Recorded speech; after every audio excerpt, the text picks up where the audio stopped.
Welcome guys back to my channel. For those of you that don't know me, my name is Samuel Vaida. We looked in the last video at one huge misconception that most people have. It was one misconception that I had to sort out in my life too. This misconception is the following: why Jesus and the disciples were not poor. So in this video, I'm going to continue what we started last time and blow that misconception as we expose the biblical truth. We are going to look at 5 scriptures today, and at the end of the video, I believe that you will be provoked to think differently. So the first scripture that we are going to look at, it's from Luke chapter 8 verses 2 and 3. Actually, I'm going to start from the beginning. After this, Jesus traveled about from one town and village to another, proclaiming the good news of the kingdom of God. The 12 were with him, and also some women who had been cured of evil spirits and diseases. Mary called Magdalene, from whom 7 demons had come out, Joanna the wife of Chuza, the manager of Herod's household, Susanna, and many others. These women were helping to support them out of their own means. I want you to get this picture of Jesus traveling. We understand that one of these ladies was even linked to royalty. Imagine having today this picture. I think this will even make some headlines. So here is Jesus traveling with a team of 12 and others around him. He has a full running team that is going ahead of him, and it's a group of women traveling with him that are funding them out of their own economy. I mean, this is really not just a little group of hippies wandering around begging on street corners. This is an efficient, effective, very organic flow of life and ministry. This team had to be supported, they had families to support, and Jesus was using money all the time to disciple them on how the kingdom works.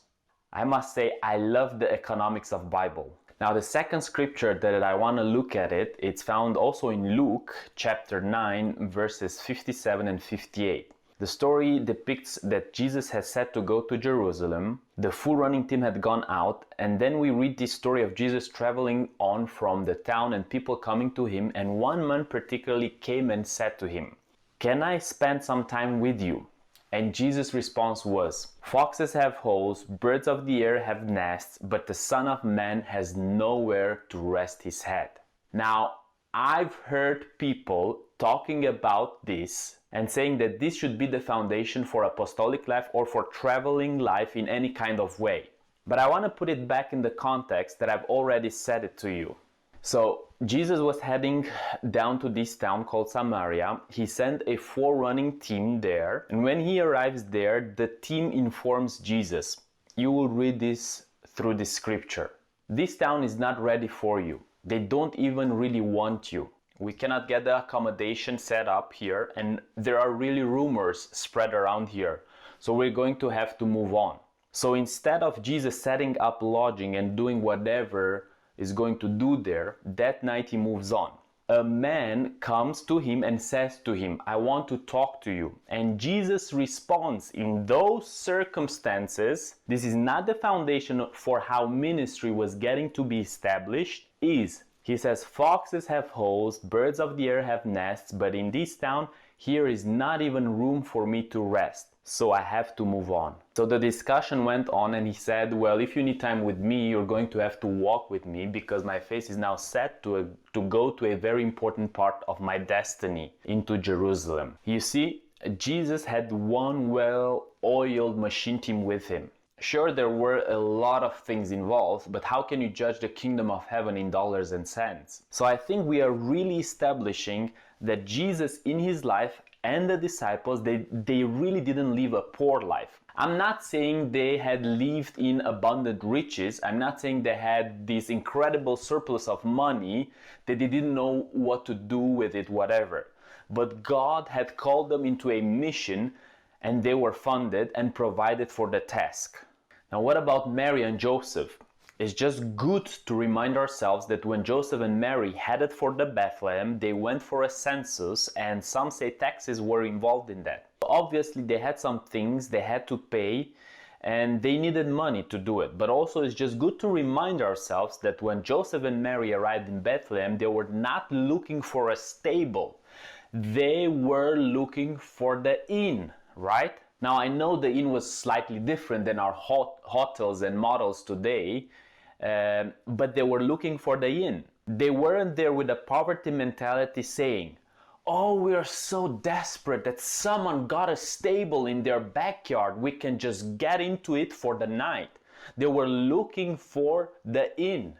But there was no room at the inn and probably no room with accommodation facility necessary for a baby to be born. So out of the kindness of the heart, seeing the state of Mary, how late she was in a pregnancy and labor pains beginning, the host of the inn provided for them the stable where there was some way they could make it a crib for the child and the surroundings so she would be able to give birth. But I want to emphasize that when they arrived there, they were not in such a poverty mentality that they were just looking for a stable. So let's move on.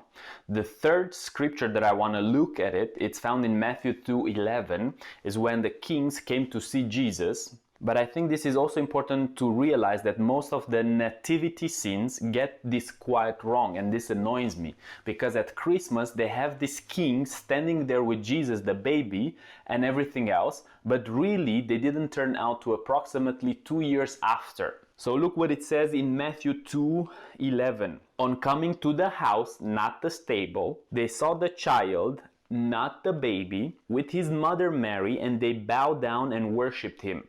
Then they opened their treasures and presented him with gifts of gold and of incense and of myrrh. I want to say this to you: when kings open up their gifts to you, their treasures, you are funded. I don't know what happened to that money, whether Joseph and Mary kept it safe for future things or whether it was given to the poor or what it was. But I want to say this to you, that if the Queen of England was to visit us and open her treasure to us, which means give gifts to us, we would be funded. Great, so let's move on. The fourth scripture that I want to look at, it's found in John 19 verse 23 and 24. It says like this: when the soldiers crucified Jesus, they took his clothes, dividing them into 4 shares, one for each of them, with the undergarment remaining. This garment was seamless, woven in one piece from top to bottom. Let's not tear it, they said to one another. Let's decide by lot who will get it. With Jesus on the cross, when the soldiers were there, they took his garment and they divided the garment up, and the tunic was at one piece. The garments got divided, the tunic was made at one piece. They actually cast lots for it because of the value of it. Now, a seamless garment in that day, like the one that Jesus had, was an indication of priesthood.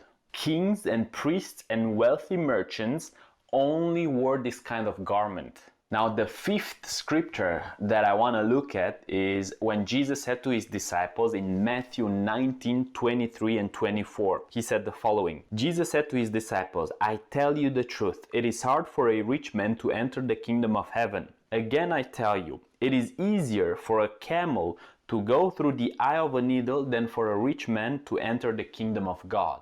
Now, why Jesus said this is because for the camel to go through the eye of the needle, they had to be stripped of everything on their back, to go through the little gate in the big gate, which was called the eye of the needle, to get through. So the whole principle of these teachings is this: you can live with finances, but you cannot live with finances having you. You can own things, but the things must never own you.